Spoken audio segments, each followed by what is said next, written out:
watched him come up here a few times and rip the show. Let's make some loud noise. Let's make some loud noise. Let's go, baby. Let's go.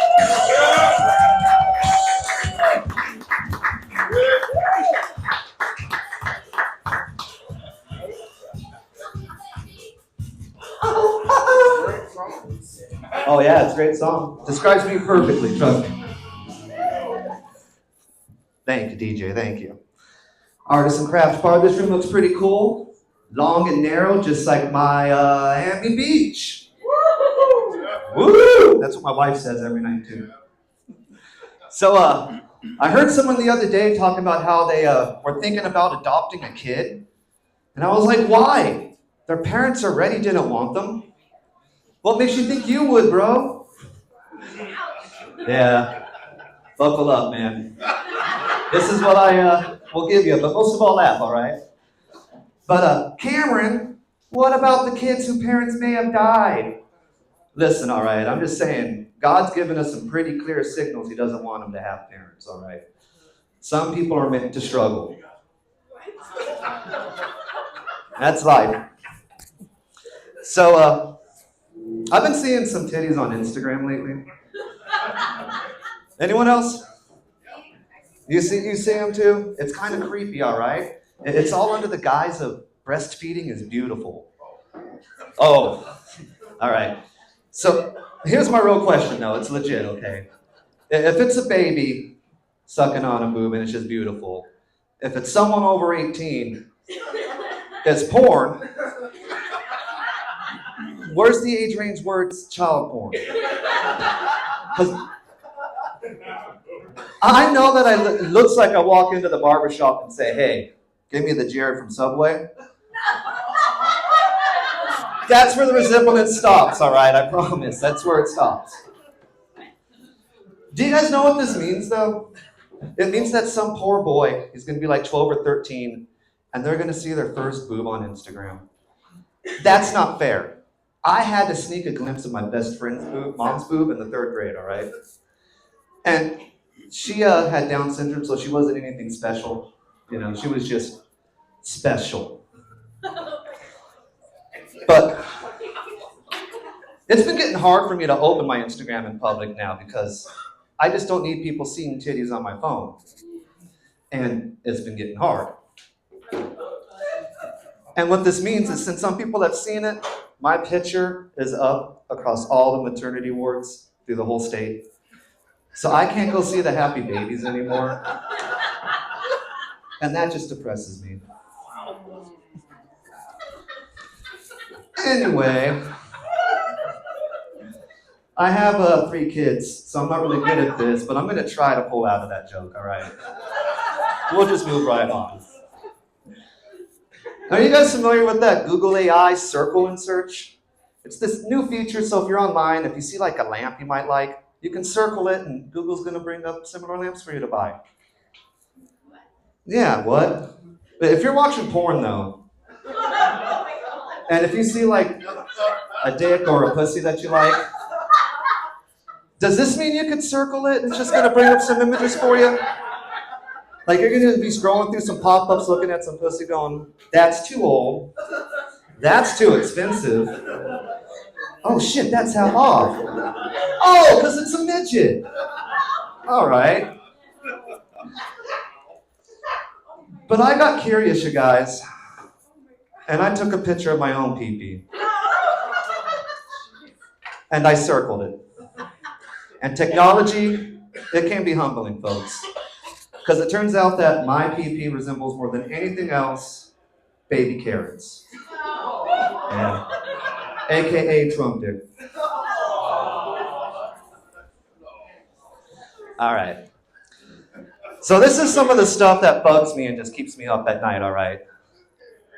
The acronym for the Department of Government Efficiency, DOGE, D-O-G-E, has an unnecessary O in it, which in itself is not efficient, okay? It's like going against the name. It'd be like if the Federal Bureau of Investigation went by F-boy. Which would make a lot of sense because it was invented by a cross-dresser. Speaking of, do you guys know what cross-dressing and rolling a joint have in common? It's all in the tuck.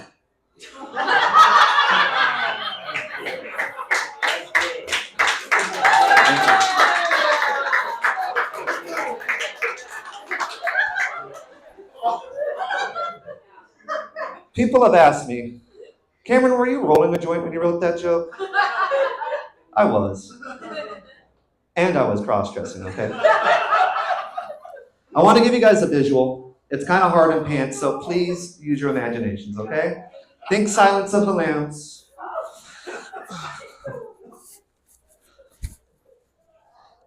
Goodbye, horses. I'm flying. Wait, none of y'all have a happy dance when you're rolling a joint? Y'all need to get some better weed, all right? All right.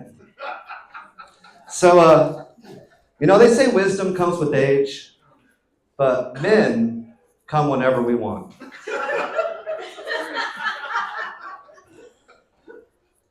If you're dating a lady who has a crabby attitude and then gives you crabs, is that a double enclave? It's a slow burn. Or maybe perhaps you're in a menage a trois. Doesn't really matter because I'm a shellfish lover and I gave her herpes anyway. So I've heard this quite a bit, this line quite a bit growing up, all right? Black don't crack. But I was watching this CNN documentary the other day called the Ides. Turns out a lot of black people did crack. You know what is real messed up though, is it was a jealous white dude who invented crack. Because they heard the phrase, black don't crack, got jealous, then developed crack so they can say, I bet you do crack. I know I'm up here making fun of white people, and I obviously look white as heck, all right, but I'm off-white, all right? For instance, I flip my tortillas with my hands, all right? If your tortilla doesn't come with the handprint of authenticity on it, send that shit back. It's not real, okay?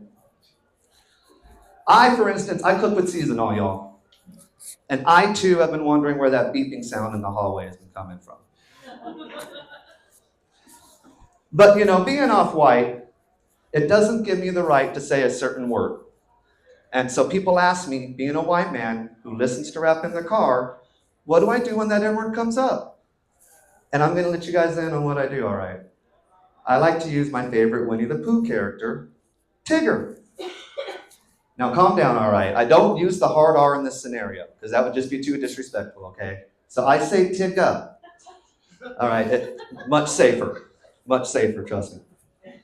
I want to give you guys just a feeling on how it goes, all right? It's all right, I'm the one who'll get in trouble, okay? I always said I'm gonna motherfucking ride for my Tiggers. Most likely I'm gonna die with my finger on the trigger. I'm grinding outside every day with my Tiggers. And I ain't going in unless it's with my Tiggers. My Tigger, my Tigger, my motherfucking Tiggers. Do you guys feel that though? Do you feel how it still keeps the bounce there? That is the wonderful thing about Tiggers. These have been some honky thoughts with Cameron Andicover. Y'all can follow me on social at FunnyManCam. There is an extra N in funny on Instagram to show that I am anti-KKK. Now let's keep it going for your host, Jamil. Thank y'all. Give it up for Cameron one more time. Hey, this is a comedy show, not a serious show. That was hilarious.